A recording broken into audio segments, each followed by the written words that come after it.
कि खजाने की वास्तविक स्थिति क्या है। 40% आप रेवेन्यू कलेक्शन में पीछे हैं। मैया सम्मान योजना है, तो विकास के लिए पैसे कहाँ से आएंगे, इस बार का क्या डाल कि 7-8 हजार करोड़ की चोरी होती है। 3 मार्च को झारखंड का बजट आने वाला है। हेमंत सोरेन सरकार की दूसरी पारी में वित्त मंत्री का चेहरा भी बदला है, तो चुनौतियां भी बदली है। एक ऐसे अनुभवी आर्थिक मामलों के जानकार, लंबे राजनीतिक अनुभव वाले, 1980 में युवा विधायक के रूप में चुनकर विधानसभा में जाने वाले वित्त मंत्री की जिम्मेवारी मिली है। जी हाँ, हमारे साथ बैठे हैं राधा कृष्ण किशोर जी, और एक ऐसे समय में बैठे हैं जब फ्री बीज बनाम विकास की एक नई बहस छिड़ी हुई है। तो एक नई चुनौतियों के साथ और नई उम्मीदों के साथ ये 3 तारीख को अगुआ बजट लेकर के झारखंड के सामने आने वाले हैं। तो इन सारे सवालों के साथ हम उनका स्वागत करते हैं प्रभात खबर के इस मंच पर। बहुत बहुत स्वागत है सर, जोहार। मेरा पहला सवाल ये है कि आप पहली बार बजट पेश करेंगे झारखंड में बतौर वित्त मंत्री, तो वो बजट विकासोन्मुख होने वाला है या फिर जो जिसको कहें कि जो मैंने पहले शुरू में ही कहा जी, राज्य सरकार अथवा केंद्र सरकार, कोई भी सरकार हो, तो उसका जो बजट होता है वो 2 सेक्टर में बांटा जाता है। एक तो राज्य के विकास के लिए योजनाओं का निर्धारण होता है, उस पर जो राशि खर्च होने वाली है उसकी व्यवस्था की जाती है, और दूसरे उस राज्य के अंतर्गत जो स्थापना के हेड में पैसे खर्च होते हैं उसका जिक्र होता है। तो जैसा कि मैंने कहा कि बजट के 2 सेक्टर हैं, एक डेवलपमेंट के ऊपर और दूसरा एस्टैब्लिशमेंट के ऊपर। जाहिर सी बात है कि श्री हेमंत सोरेन जी के नेतृत्व में इंडिया गठबंधन की सरकार, जैसा कि आपने कहा पार्ट 2, तो ये जो बजट होगा 2025-26 का, ये बजट ग्रामीण अर्थव्यवस्था को मजबूत करने वाला बजट होगा, इतना मैं कह सकता हूँ। हम इंफ्रास्ट्रक्चर, आधारभूत संरचना को भी मजबूती प्रदान करेंगे, लेकिन सामाजिक क्षेत्र में भी हम लोगों के सामाजिक आर्थिक उन्नति की भी व्यवस्था इस बजट के माध्यम से करेंगे। सर एक सवाल है कि खास करके झारखंड के लोगों को भी जानने की उत्सुकता रहती है कि खजाने की वास्तविक स्थिति क्या है, तभी आपके हाथ पैर भी चल पाएंगे। क्या स्थिति है खजाने? वो देखिए, बिल्कुल बहुत अच्छा सवाल आपने किया है। पहले तो जो वास्तविक स्थिति अभी की है वो मैं बता देता हूँ कि चालू वित्तीय वर्ष अर्थात 2024-25 का जो बजट आकार था वो 1,28,900 करोड़ रुपये था, और जो हम उम्मीद कर रहे हैं कलेक्शन का, रेवेन्यू राजस्व संग्रहण का, तो उसका लक्ष्य था 78,047 करोड़ रुपया। यदि आप का ये पूरक प्रश्न ये हो सकता है कि ये फरवरी अब समाप्त होने को है, हमारे पास 1 महीना का समय बचा हुआ है, तो ये इतना टारगेट के अनुसार कम क्यों है। प्रतिशत में देखेंगे तो 60.55% रेवेन्यू कलेक्शन जनवरी महीने तक का हुआ है। लेकिन हमें ये नहीं भूलना चाहिए कि ये जो वर्ष था 2024-25, ये चुनावी वर्ष था। झारखंड को हर 5वें वर्ष 2 चुनाव देखना पड़ता है, एक तो लोकसभा का, दूसरे विधानसभा का।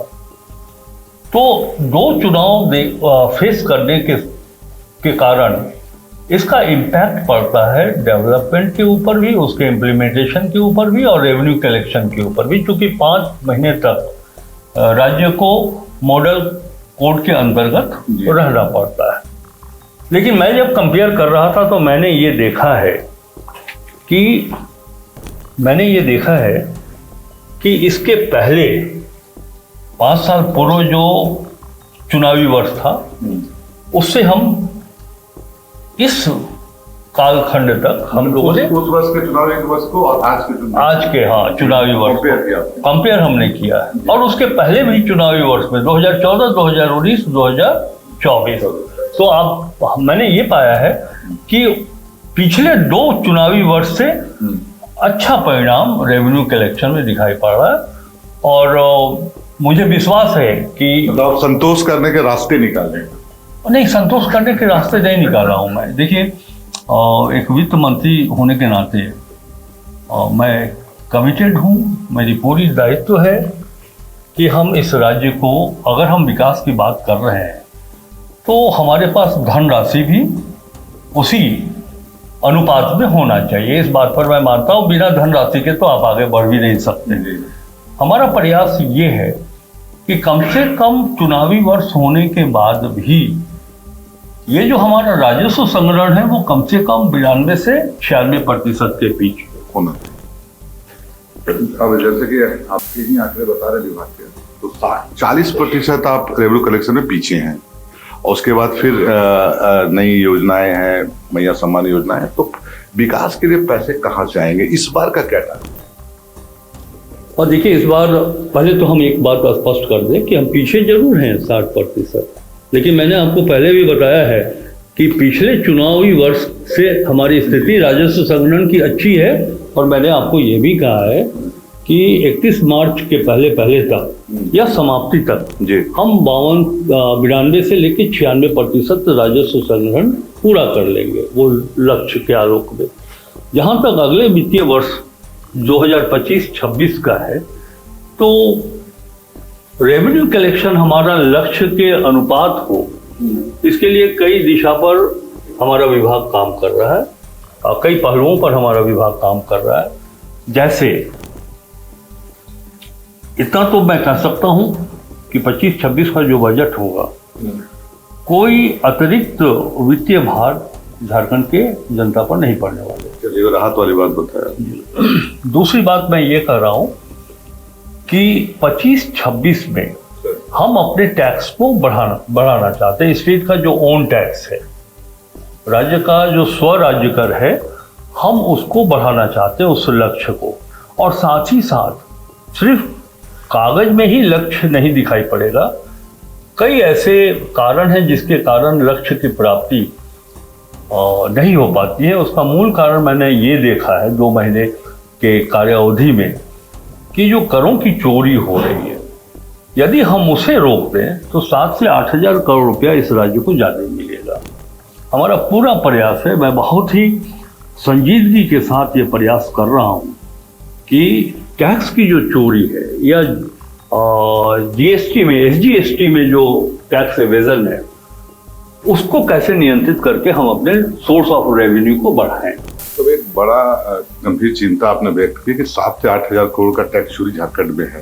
तो ये क्या मतलब जो सामान्य टैक्स पेयर है, या कि बड़े लोग हैं जो जैसे कोयला के क्षेत्रों में, इन क्षेत्रों में जैसे धनबाद में आपका कलेक्शन कम रहा, और चीजें जब धनबाद में केंद्रीय एजेंसियां जब आती है तो बड़ी धरपकड़ होती है, तो उन चीजों को आप स्ट्रेंथ करना चाह रहे हैं, उनको मजबूत करना चाह रहे हैं अपने मैकेनिज्म। देखिए आनंद जी, आपने कहा है कि मैंने ये कहा कि 7-8 हजार करोड़ की चोरी होती है। मैंने ये नहीं कहा है, मैंने ये कहा है कि यदि टैक्स की चोरी हम रोकें और एसजीएसटी में जो टैक्स एवेजन की संभावना मैं देख रहा हूँ, अगर उस पर हम नियंत्रण प्राप्त कर ले, तो मेरी उम्मीद है, एक रफ आइडिया मैं बताता हूँ आपको, कि 7 से 8 हजार करोड़ रुपए की वृद्धि टैक्स में हो सकती है। दूसरा सवाल मेरा है कि जो दूसरे मंत्री हैं, जो रिपोर्ट बातचीत होती है और दूसरे विभागों को लगता है कि अब इस बार तो बजट में हम लोग का अलॉटमेंट वही रहेगा या कटेगा, मतलब हम विभाग को बहुत बजट नहीं मिलने जा रहा है। मैया सम्मान योजना पर सरकार का फोकस है, 15,000 करोड़ का एक अतिरिक्त बोझ है सरकार को, तो बहुत सारे डिपार्टमेंट, तो क्या होगा, दूसरे विभागों को कितना पैसा मिल पाएगा? देखिए, एक चीज मैं स्पष्ट करना चाहता हूँ कि मेरे जो संसदीय अनुभव है जी, मैंने देखा है कि वर्ष 2000 में जब इस राज्य का निर्माण हुआ था से लेकर इसके पूर्व तक, अर्थात मैया सम्मान योजना लागू होने के पूर्व तक, हम जो राशि व्यय करते रहे हैं वो इंफ्रास्ट्रक्चर की मजबूती के लिए करते रहे। उसकी आवश्यकता भी थी, नया नया राज्य बना था, बिल्डिंग्स की आवश्यकता थी, college, engineering college, medical college इत्यादि की भी आवश्यकता थी। लेकिन साथ साथ हमें ये नहीं भूलना चाहिए कि सोशल सेक्टर को अपलिफ्ट करने की भी जिम्मेवारी राज्य सरकार की होती है। मैया सम्मान योजना पर लोगों ने राजनीतिक टिप्पणियां जरूर की हैं, लेकिन वास्तविकता से वो दूर हैं। ये पहला अवसर है झारखंड बनने के बाद कि हेमंत सोरेन की सरकार ने सोशल सेक्टर पर और राज्य की आधी आबादी जो हमारी महिलाओं की है उनकी सामाजिक आर्थिक उन्नति की दिशा के लिए इस प्रकार की योजना उन्होंने लाया है। एक चीज मैं स्पष्ट कर दूं कि देखिए आज राज्य जहां पर भी खड़ा है उसमें महिलाओं का योगदान बहुत बड़ा योगदान है। ग्रामीण अर्थव्यवस्था की बात करें तो देखेंगे आप कि जो महिलाओं की सहभागिता है वो पुरुषों की अपेक्षा कहीं ज्यादा होता है, लेकिन वो आर्थिक रूप से इतने कमजोर हैं कि वो अपने बच्चों के लिए अपनी जरूरत की चीज़ों के लिए उनके पास पैसा नहीं रहता है। ये जो 2500 रुपया प्रति माह उनको दिया जा रहा है, अगर 4 महीने का पैसे वो जमा कर लें तो मैं तो देख रहा हूँ अपने निर्वाचन क्षेत्र में कि हमारे निर्वाचन क्षेत्र की मैया सम्मान योजना से लाभान्वित होने वाली बहू, बेटी, बहन ये अब अपने बच्चों के लिए स्कूल ड्रेस खरीद रही है, ये अपने जरूरत की चीज़ों को वो खरीद रही है। तो इन्हें किसी दूसरे पर आश्रित रहने की आवश्यकता नहीं पड़ रही है। मैं आपके सवाल पर आ रहा हूँ कि मुझे किसी मंत्री जो हमारे सहयोगी हैं उनके द्वारा कोई इस प्रकार की शिकायत नहीं की गई है कि उनके विभाग की राशि काटी जा रही है। आशंका बजट मिलेगा। एक चीज देखिएगा कि बजट सिर्फ प्रस्तुत कर देना, बजट में राशि कर्णांकित कर देना ही ये पर्याप्त नहीं होता है।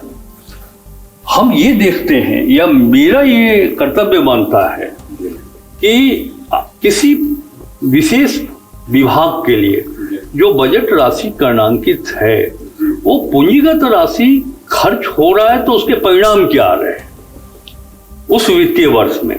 अगर वो परिणाम सामने नहीं दिखाई पड़ रहा है इसका अर्थ यह माना जाएगा कि बजट राशि खर्च करने में ऐसे विभाग पूर्ण रूप से सक्षम नहीं है। मैं कोई दोष नहीं दे रहा हूं कि उनके अधिकारी की कमजोरी है, कई ऐसे कारण होते हैं जिसके कारण वो राशि खर्च नहीं हो पाती है। तो जो राशि खर्च नहीं हो पाती है उस राशि को कट करके दूसरी योजनाओं पर दिया जाता है। देखिए, कोयला और दूसरे खनिज इस राज्य के राजस्व को कई गुना अधिक बढ़ा सकते हैं। मुश्किल की बात यह है कि कोयला भारत सरकार के अधीन है, दर वो निर्धारित करते हैं, लेकिन अभी तक जो झारखंड की बकाया राशि है केंद्र सरकार के पास 1,36,000 करोड़, ये बकाया राशि अगर झारखंड को मिल जाता है तो राजस्व संग्रहण में बहुत कुछ करने की आवश्यकता, मैं ये नहीं कर रहा हूँ कि राजस्व संग्रहण की जितनी भी योजनाएं हैं, कार्य हैं, उसको रोक देना पड़ेगा, वो तो चलती रहेंगी, लेकिन एक बहुत बड़ा सहयोग, बहुत बड़ा एक बहुत बड़ी राशि झारखंड को मिलेगी जिससे कि हम इस राज्य के विकास के लिए कई क्षेत्रों में काम कर सकते हैं। मैंने सुना है, समाचार पत्रों के माध्यम से देखा है कि राज्य के प्रतिपक्ष ये बार बार कहते हैं कि कितना और किस शीर्ष में बकाया है। मैं आपको बता देता हूं कि वास्ट कोल रॉयल्टी, धुला हुआ कोयला, जो रॉयल्टी की राशि है वो 2,900 करोड़ रुपया बकाया है। उसके बाद कॉमन कॉज राइट पिटिशन, इसमें 32,000 करोड़ रुपया बाकी है। मैं वो हेड बतला रहा हूँ कि किस किस हेड में हमारा पैसा बाकी है। उसके बाद जो लैंड कंपनसेशन है उसमें लगभग 41,000 करोड़ रुपया बाकी है, और इंटरेस्ट की राशि अगर जब से ये बाकी है, जो इंटरेस्ट की राशि को हम जोड़ते हैं तो वो 60,000 करोड़ रुपया हो जाता है। कुल मिलाकर के 1,36,042 लाख रुपया, 1,36,00,000, इसको मोटे मोटे तौर पे रखें, 1,36,000 करोड़ रुपया, क्षमा करिएगा, 1,36,000 करोड़ रुपया बकाया है। अभी कुछ दिन पहले जनवरी माह में मेरी मुलाकात हुई थी, मैं गया था इसी उद्देश्य से। और मेरी मुलाकात तो आदरणीय वित्त मंत्री भारत सरकार से हुई थी और कोयला मंत्री श्री जी किशन रेड्डी जी से भी हमारी मुलाकात हुई। उन्होंने स्वीकार किया कि पैसे बाकी हैं, हमको झारखंड को देना है, लेकिन एक हम जमीनी आकलन करना चाहते हैं कि किस हेड में वास्तविक बकाया कितनी।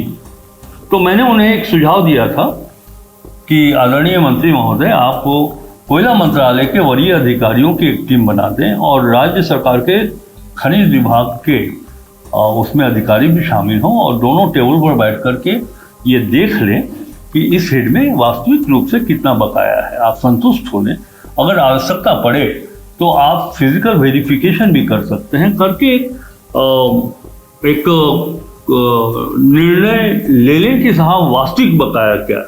जो वास्तविक बकाया होगा राज्य सरकार के अधिकारी और भारत सरकार के अधिकारी जो तय करेंगे वो राशि झारखंड को मिलनी चाहिए। दूसरी बात मैं बीच में रोक रहा हूं कि सिर्फ ये तो हो गया कोल सेक्टर में जो हमारा पैसा मिलना चाहिए झारखंड को, वो नहीं मिला है। दूसरी तरफ हम एक चीज़ आपको ये भी बताना चाहेंगे कि भारत सरकार से दो तरह से पैसा हमें मिलता है, दो शीर्ष में। एक मिलता है शेयर ऑफ सेंट्रल टैक्सेस, केंद्रीय करों में झारखंड की हिस्सेदारी। इसमें जो लक्ष्य था 24-25 के लिए वो 40,338 करोड़ और हमको मिला है अभी तक 35,523 करोड़ रुपया। दूसरी तरफ अनुदान की राशि ग्रांट्स इन एड में जो टारगेट था वो 16,961 करोड़ रुपए का लक्ष्य निर्धारित था, जिसके विरुद्ध अभी तक मिला है जनवरी महीने तक 5,736 करोड़ रुपया। कुल मिलाकर के आप देखेंगे तो लगभग 11,000 करोड़ रुपया जो इन दोनों शीर्ष में हमको मिलना चाहिए था मिलाकर के, वो राशि झारखंड को नहीं मिली। आप कल्पना कर सकते हैं। और एक चीज़ मैं आपको एक ये भी फिगर देना चाहूँगा कि ये देखा जा रहा है कि ग्रांट्स इन एड अनुदान की राशि ये 2019-20 से लगातार कम होते चली जा रही है। 19-20 में 12,302 मिला था, 20-21 में 11,993 हो गया, 20-21 में 10,666 हो गया, 22-23 में 10,893 हो गया, 23-24 में 9,146 हो गया और 24-25 में 4,642 जो अभी मिला है हमको। तो ये ग्रांट्स इन एड ग्रेजुअली बढ़ना चाहिए था, जबकि 2019 से ये ग्रेजुअली कम होते जा रहा है। तो मैं ये नहीं कर रहा हूँ, लेकिन भारत सरकार से हमारा ये आग्रह है कि जो भी झारखंड का हक बनता है वो सही समय पर अगर ये राशि झारखंड को उपलब्ध करा दिया जाए तो झारखंड वो प्रदेश है जहाँ हमारे यहाँ गरीबी है। आदिवासी कल्याण के लिए बजट पर आप लोगों का किस तरीके का सोच है, अगर कोई तैयारी होती है? और देखिए तैयारी बिल्कुल है, मैंने पहले ही कहा है कि जो सोशल सेक्टर है उसको ऊपर उठाने की दिशा में ये बजट तैयार हो रहा है। आपके पूरी जिज्ञासा का उत्तर तो जब बजट प्रस्तुत कर दिया जाएगा तो आपको मिलेगा, लेकिन मैं आपको इतना कह रहा हूँ कि इस राज्य के जो सामाजिक आर्थिक रूप से कमज़ोर वर्ग हैं, चाहे वो ट्राइब्स हों, नॉन ट्राइब्स हों, शेड्यूल कास्ट हों, दलित हों, कोशिश यही है कि आर्थिक दृष्टिकोण से उन्हें इस तरह आगे बढ़ाया जाए कि आने वाले वर्षों में उनके चेहरे पर खुशियां दिखाई पड़े। इतना मैं आपको बता सकता हूँ। एक चीज़ हमने ये बजट में हमने कहा है या फिर मैंने अपनी ही सरकार से ये कहा है कि राज्य में जो अनुसूचित जाति और अल्पसंख्यक की आबादी है, पिछड़ों की आबादी है, कैसे हम उन्हें उनके जीवन शैली, उनके जीवन संस्कृति को कैसे हम आगे बढ़ा सकें, इस पर हमें फोकस करना चाहिए। सरकार उस दिशा में भी काम कर रही है। सर झारखंड में आप आते हैं सर, ये आपका जो बजट घाटा है वो लगातार बढ़ रहा है और आप लगातार एक वित्त मंत्री जब आप हाउस में उधर भी थे या इधर थे तो इस पर चिंता कर रहे थे। कई बार आपको सुना है मैंने, आप खुद आप वित्त मंत्री हैं, तो ये जो बजट घाटा जो लगातार बढ़ रहा है उसको कैसे कम करेंगे, इसके लिए क्या उपाय? देखिए, फिजिकल डेफिसिट के बारे में मैं विधायक के रूप में भी इस विषय को उठाता रहा हूँ।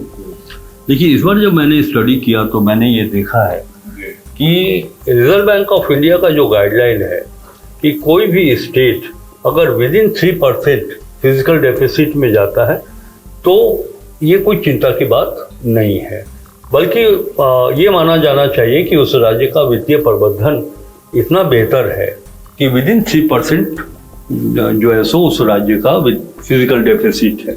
मैं आपको बताऊं कि फिजिकल डेफिसिट जो मेरी जानकारी है, बहुत आधिकारिक रूप से मैं नहीं कह रहा हूं, कि लगभग 1.5-2% इस राज्य का है, यानी कि हम 3% से बहुत पीछे हैं। तो ये एक अच्छी बात है और ये एक प्रमाण है वित्तीय प्रबंधन का, कुशल वित्तीय प्रबंधन का। जो कर बढ़ाने का जो अधिकार आपके पास है उसमें एक वैट का मामला है, तो क्या वो इस बार इसमें कुछ संशोधन होना है वैट में? और बजट को सामने आने दीजिए, मुझे पूरा विश्वास है कि आपके माध्यम से जो राज्य की जनता की यह चिंता है वो चिंता उनके चेहरे पर परिलक्षित नहीं होगी। एक चीज और जानना था कि ये विभाग तो आपका पैसा देता है, विभाग सारे विभागों को पैसा देता है, और जब बजट आने वाला होता है तब मंत्री जी मॉनिटरिंग शुरू करते हैं विभागों के खर्चे का हिसाब लेना, खर्च कहाँ ठीक में हुआ, हम जिस मद में पैसा दिए। तो इस बार वित्त मंत्री राधाकृष्ण किशोर विभागों को क्या नसीहत देंगे कि भैया पैसा हमसे लेते हो तो उसको खर्च कैसे करो, अपने वित्तीय प्रबंधन को कितना कुशल रखो, इसके लिए दूसरे सरकार के विभागों को क्या संदेश? देखिए, झारखंड का वित्त विभाग इस मामले में काफ़ी संजीदा है। मैंने अभी आपको प्रारंभ में ही कहा था कि जो कैपिटल जो पूंजी है, उस पूंजी को सिर्फ कागज पे खर्च कर दिया जाना यह बताना ही पर्याप्त नहीं। उस पूंजी का जिसे आप खर्च किए हैं या जिसे हमारे विभाग के लोग खर्च कर रहे हैं, उसका आउटकम क्या आ रहा है, परिणाम क्या दिखाई पड़ रहा है, इस पर भी नज़र वित्त विभाग की है। और कोई नई बात करने की आवश्यकता नहीं है, सिर्फ उसको क्रियान्वित करने की आवश्यकता है। बजट कैलेंडर बहुत पहले से बना हुआ है। बजट कैलेंडर को अगर लोग फॉलो कर लें तो समय पर वो पैसा खर्च भी होगा, योजनाओं के ऊपर पैसा चला भी जाएगा और उन योजनाओं के बेहतर परिणाम आपको दिखाई पड़ेंगे। इस पर वित्त मंत्री होने के नाते मैं अपने राज्य के तमाम विभाग के अधिकारियों से भी ये कहना चाहूँगा कि वो अपने स्तर से हर 3 महीने पे जो बजट कैलेंडर में प्रावधानित है वो देखें, मॉनिटर करें कि साहब कितना खर्च हुआ है, खर्च क्यों नहीं हो रहा है, और इस पर वो निगरानी रखें।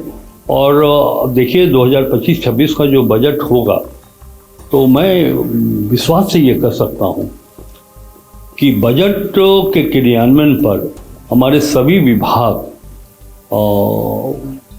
काफ़ी सार्थक दृष्टिकोण से वो काम करेंगे। और मैं ये भी कहना चाहता हूँ कि शिथिलता इसमें नहीं बढ़ती जाएगी। जब आप विधायक थे तो वित्त मंत्री से बहुत पूरक सवाल किया करते थे, तो इसी से मेरा भी एक पूरक सवाल है कि ये जो पूरी आपकी रिव्यू हुई अभी हाल के दिनों में विभागों को लेकर के, तो आपने किस विभाग को माना कि बहुत बेटर मैनेजमेंट के साथ काम कर, जिसको आप अगर पहला रैंक दें झारखंड में कि ये विभाग बड़ा मॉनिटरिंग सिस्टम इसका बहुत दुरुस्त था, जो पैसे विभाग ने दिए खर्च भी तरीके से हुआ, तो ऐसा कौन विभाग है झारखंड में जिसने रेगुलेटरीज बहुत रखी? देखिए, एक चीज तो आप देखेंगे कि जो राजस्व संग्रहण का लक्ष्य है उसमें वो भी मैं बात कर रहा हूँ स्टेट ओन टैक्स के संबंध में, तो वाणिज्यकर ही एकमात्र ऐसा विभाग है जिसका टारगेट लगभग 26,000 करोड़ रुपया प्रति वर्ष होता है। और कलेक्शन भी हमने देखा है कि 22,000-23,000 कलेक्शन हुआ है एक वित्तीय वर्ष में। तो मैं तो एक चीज़ कहना चाहता हूँ, आपने कहा है कि आप किसे मानेंगे कि वो सर्वश्रेष्ठ रूप से काम कर रहा है, श्रेष्ठ है वो विभाग, तो जाहिर सी बात है दूसरे विभाग भी अपने लक्ष्य को पूरा करने में आगे रहते हैं, चाहे वो माइंस डिपार्टमेंट हो, ट्रांसपोर्ट हो या फिर एक्साइज हो। लैंड रेवेन्यू के सेक्टर में मैंने देखा है कि जो टारगेट है उससे वो पीछे चल रहे हैं, जहाँ तक मेरी जानकारी है। और अगर आप ये कह रहे हैं कि अधिक उपलब्धि किस विभाग की है, तो मैं कह सकता हूं कि वाणिज्य कर विभाग की उपलब्धि अभी तक अच्छी, लेकिन लक्ष्य से पीछे भी है। अभी फैक्ट एंड फिगर के साथ आप बता रहे थे कोयला रॉयल्टी वाला मामला जितना बकाया है, केंद्र सरकार सदन के अंदर कहती है कि झारखंड का कोई पैसा बाकी है नहीं, और वित्त मंत्री केंद्रीय वित्त मंत्री से मिल के आते हैं, भरोसेमंद भी रहते हैं कि मिल जाएगा पैसा। और वही गजेंद्र सिंह रावत ने हाउस के अंदर, सदन के अंदर कहा कि झारखंड, तो क्या देख रहे हैं आप इसमें, तो राजनीति हो रही है कि क्या होगा? तो देखिए, एक चिंता की बात यह है कि जो हमारे यहाँ संवैधानिक व्यवस्था है, केंद्र सरकार, राज्यों की सरकार, तो इसके पीछे कल्पना ये की गई थी कि केंद्र और राज्य में इतना बढ़िया कोऑर्डिनेशन होगा, समन्वय के साथ लोग राज्यों के विकास के साथ भारत का विकास करेंगे। तब राजनीतिक सुचिता भी देखी जाती थी, पॉलिटिकल एथिक्स को भी सामने रखा जाता था। ठीक है, किसी राज्य में केंद्र की सरकार ना हो, लेकिन पैसे की कटौती नहीं होती थी। आपका जो अधिकार बन रहा है आप लीजिए, भले ही किसी राज्य में उनकी सरकार ना हो जिस पार्टी की सरकार केंद्र में होती। लेकिन ये बहुत चिंता करने वाली बात है और संसदीय लोकतांत्रिक व्यवस्था को कहीं ना कहीं कमजोर करने वाली बात है कि यदि राजनीतिक कारणों से पैसा रोका जाता है कि झारखंड में केंद्र की सरकार नहीं है तो उसे हम धीरे धीरे पैसा देंगे, या फिर हम कटौती करेंगे, या फिर हम ये स्वीकार करने के लिए तैयार नहीं होंगे, जैसे कि कोयला सेक्टर में बात की गई है, तो ये दुर्भाग्यजनक बात है। एक राजनीतिक सुचिता झारखंड और एक राज्य और केंद्र सरकार के बीच होनी चाहिए। मैं आपको बताऊं कि जी किशन रेड्डी जी से जब हमारी बातचीत हुई तो उन्होंने बहुत ही स्पष्ट रूप से कहा कि पैसा बाकी है, ये झारखंड का पैसा है। दूसरे मंत्री तो हाउस में बोले है पैसा। अब दूसरे मंत्री, तभी मैंने एक बीच में बात कर दी है, राजनीतिक सुचिता है ना। उनके एक मंत्री ने पार्लियामेंट में क्या जवाब दिया, जबकि कोयला मंत्री ने स्वयं मेरे सामने कहा है, मुझसे कहा कि पैसा बाकी है, हम मानते हैं। कितना पैसा वास्तविक रूप में बाकी है इसका आकलन हम करेंगे। तो हम तो मानेंगे कोयला मंत्री जी ने जो कहा है उन्होंने ही सही कहा है।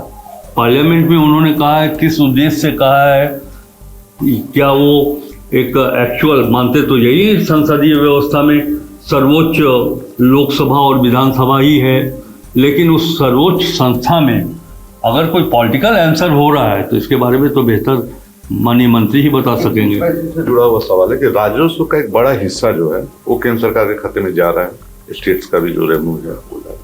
तो इसको नहीं लगता है कि आपकी बहुत ज्यादा डिपेंडेंसी बढ़ रही है केंद्र सरकार पर विकास को लेकर? जैसा ये ग्रांट्स आप गिना रहे थे, ग्रांट्स की चाहिए। देखिए, मैंने कहा कि ये भारत सरकार से कोई भी राज्य, चाहे झारखंड हो या कोई दूसरा राज्य भी हो, ये कोई याचना नहीं कर रहे हैं, ये हमारा अधिकार है, हर राज्य का अधिकार है। जो राशि वो स्टेट से टैक्स के रूप में भारत सरकार लेती है, उसी राशि को ग्रांट्स इन एड के रूप में, सेंट्रल शेयर के रूप में उस राज्य को उपलब्ध कराती है। तो याचना के बाद रन होता है, तो मतलब क्या, मतलब वो पॉलिटिकल कोई लड़ाई भी लड़ेगी? देखिए, उसके पहले हम ये कहना चाहिए कि पैसा झारखंड का है, पैसा तो हम लेंगे, पैसा हमें चाहिए। हिसाब मिला के देना होगा ना, हिसाब मिल नहीं रहा तो। हिसाब मिल नहीं रहा है, इसी के लिए तो अभी हमने आपको बताया भी था कि केंद्रीय कोयला मंत्री ने कहा है कि हम अपने अधिकारियों और झारखंड के माइंस डिपार्टमेंट के अधिकारियों की बैठक करके और हम लोग आकलन करेंगे कि कितना पैसा खर्च हुआ है। मैं उस विषय पर कहना चाहता हूँ, लेकिन मैं ये कह रहा हूँ कि आपके प्रश्न का उत्तर पूरा हो जाएगा। मैंने मुख्यमंत्री जी को ये कहा है, ये हमारी भी सोच ये बनती है कि हमारे पास इतने सारे खनिज संपदा है, प्राकृतिक संपदा है इस राज्य में, हम अपने स्टेट टैक्स को और आगे बढ़ाएं, हम बढ़ा सकते हैं। जैसे आप देखेंगे कि जितने माइंस बंद हैं, हम उस माइंस को चालू करें या फिर नए माइंस खोलने की दिशा में हम आगे बढ़े। उसके बाद जहां माइनिंग होता है तो माइनिंग के पास आप देखेंगे कि काफी डस्ट पड़ा हुआ है, पहाड़ लगा हुआ है। मुझको किसी अधिकारी ने कहा है कि सिर्फ हम उसको निकाल दें, ऑक्शन कर दें या उसको हम सेल आउट कर दें तो उसी से 5-6 हजार करोड़ रुपया हमारा बढ़ जाएगा। बालूघाट तो बंदोबस्त हो नहीं रहा है। मैं ये ऑथेंटिक ये बात नहीं कह रहा हूँ, लेकिन जानकारी के आधार पर ये बात कह रहा हूँ। मैंने ये कहा है कि साहब हम अपने सिस्टम को इतना मजबूत कर लें, रेवेन्यू सिस्टम को, कलेक्शन के सिस्टम को, कि बहुत कम डिपेंडेंसी हमारी केंद्र सरकार के ऊपर है। हमारा अपना राजस्व इतना सुदृढ़ हो जाए कि बहुत ज़्यादा हमारी निर्भरता, फिर मैं ये कह रहा हूँ कि निर्भरता का कारण ये नहीं कि हमको जो अधिकार मिलना चाहिए वो हम छोड़ देंगे, वो अधिकार तो हम लेंगे, वो हमको मिलना चाहिए। दूसरे राज्यों को मिल रहा है तो हमें क्यों नहीं दीजिएगा आप साहब। लेकिन हम अपने रेवेन्यू को और बढ़ाएं तो हम और सारी योजनाओं पर काम कर सकते हैं। एक अपनी समझ के लिए हम समझना चाह रहे थे कि ये जो 1,36,000 करोड़ हो गया एक दिन में हुआ तो नहीं, एक दिन का पैसा तो झारखंड का नहीं है। तो क्या स्टेट लेट राइजर नहीं है कि आपको जो समय पर जो चीजों को ताकीद करना था उसके लिए? हाँ, ये पूर्व की सरकार जो जिन लोगों ने बागडोर संभाला था ये उनसे भी पूछा जाना चाहिए। लेकिन मैं तो ये कह रहा हूँ कि हेमंत सोरेन के नेतृत्व वाली सरकार बाद में नहीं जगी है। 2022 में इस राज्य के मुख्य सचिव श्री सुखदेव सिंह जी ने भारत सरकार के कोयला मंत्रालय को एक पत्र लिखा था और उसमें कहा था कि हमारा पैसा बाकी है 1,36,000 करोड़ रुपया, वो दिया जाए। उस पत्र का कोई जवाब नहीं आया। 2023 में माननीय मुख्यमंत्री श्री हेमंत सोरेन जी ने पत्र लिखा प्रधानमंत्री को कि 1,36,000 करोड़ रुपया दिया जाए। जैसे ही हेमंत सोरेन की सरकार के संज्ञान में ये बात आई तो हमारी सरकार ने लिखना शुरू किया। दुर्भाग्य की बात यह है कि दोनों पत्र का कोई आधिकारिक जवाब झारखंड सरकार को नहीं मिली। और एक जो सवाल बार बार घूमता है झारखंड के संदर्भ में कि किसी भी स्टेट का जो एक डेवलपमेंट का मॉडल होता है, जो स्टेट जब डेवलपमेंट होता है तो वहाँ एक लॉ एंड ऑर्डर बहुत बड़ी चीज होती है। और लगातार हम जब देखते हैं विपक्ष को तो आपके सरकार पर लॉ एंड ऑर्डर के फेलियर का सबसे ज्यादा आरोप लगता है कि मतलब आपके समय में नक्सली घटनाएं बढ़ जाती है। तो फिर इसमें वित्त मंत्री के नाते आपसे मैं जानना चाहता हूँ कि इस पर क्या आपकी राय है कि कैसे इन चीजों को? नहीं, ये आपकी सोच जो प्रश्न के माध्यम से परिलक्षित हुआ है बिल्कुल सही है। हम लाख बात कर लें डेवलपमेंट का, ये तब तक संभव नहीं है जबकि उस राज्य में शांति नहीं हो, वो माहौल नहीं हो, तो फिर आप डेवलपमेंट की बात कैसे कर सकते हैं। हम आपको बताएं, मैंने कल भी देखा है कि लोग करप्शन पर बहुत बात कर रहे थे और सदन के अंदर। ये उनकी एक सोच बनती है, लेकिन वो एक आरोप लगा रहे हैं तो उनको वास्तविकता की ओर भी ध्यान देने की आवश्यकता होनी चाहिए। मैंने देखा है कि क्या स्थिति रही है। मैं आपको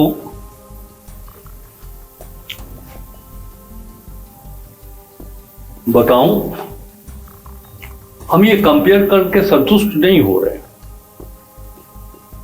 हम तो चाहते हैं कि जो क्राइम है, जो लॉ एंड ऑर्डर है, वो एकदम इतना संतुलित हो कि उस राज्य में वो राज्य भय मुक्त राज्य हो। लेकिन उनका ये कहना कि बढ़ा है, मैं इस पर उत्तर कर रहा हूं। 2015 से 2020 तक भारतीय जनता पार्टी की सरकार थी झारखंड में। आप देखेंगे कि मर्डर, डकैती, राइट, अपहरण, नक्सल, टोटल जो कॉग्निजेबल ऑफेंस है ये 1, 2, 3, 4, 5, इसमें 2090 कांड दर्ज हुए थे। और इसी हेड में 2020 से 2024 तक 1,558 दर्ज हुए। तो मैं ये कह रहा हूं कि पिछले 5 वर्षों की तुलना में ये कम हुए हैं। तुलनात्मक दृष्टिकोण से व्यक्तिगत रूप से राधाकृष्ण किशोर संतुष्ट नहीं है। हम तो और हमारी कोशिश होगी और हमारी सरकार की कोशिश है भी कि हम इस राज्य को पूर्णतः, चाहे वो ग्रामीण क्षेत्र हो या शहरी क्षेत्र हो, पूर्णतः भय मुक्त बनाए। लेकिन जहां तक उनका आरोप था कि बढ़ा है, तो मैं इस फिगर के माध्यम से आपको ये बतला रहा हूँ कि उस 5 साल में तो हमसे ज़्यादा अधिक था। और आपको हम बताएं कि अगर टोटल केस ऑफ क्राइम देखेंगे आप तो 2019 में 62,157 था और 2024 में कंपेयर करिएगा तो 60,596, उसमें भी 2,000 हम कम है। मैं फिर रिपीट कर रहा हूं कि ये तुलनात्मक आंकड़े इसलिए दे रहा हूं, उनका कहना है कि बढ़ा है, मैंने कहा कि आपके शासनकाल में बढ़ा था। यद्यपि हमारी सरकार की भी ये जिम्मेवारी है, मुख्यमंत्री हेमंत सोरेन और इंडिया गठबंधन की सरकार का पहला कमिटमेंट है कि राज्य को भयमुक्त राज्य बनाया जाए। बहुत बहुत धन्यवाद आपका सर। देखिए, पूरे आंकड़े के साथ वित्त मंत्री जी ने पूरे चीजों को समझाने की कोशिश की, अब एक महत्वपूर्ण समय दिया, इसके लिए आपको बहुत बहुत धन्यवाद। प्रभातखबर.com, विश्वास वही, रफ्तार नहीं।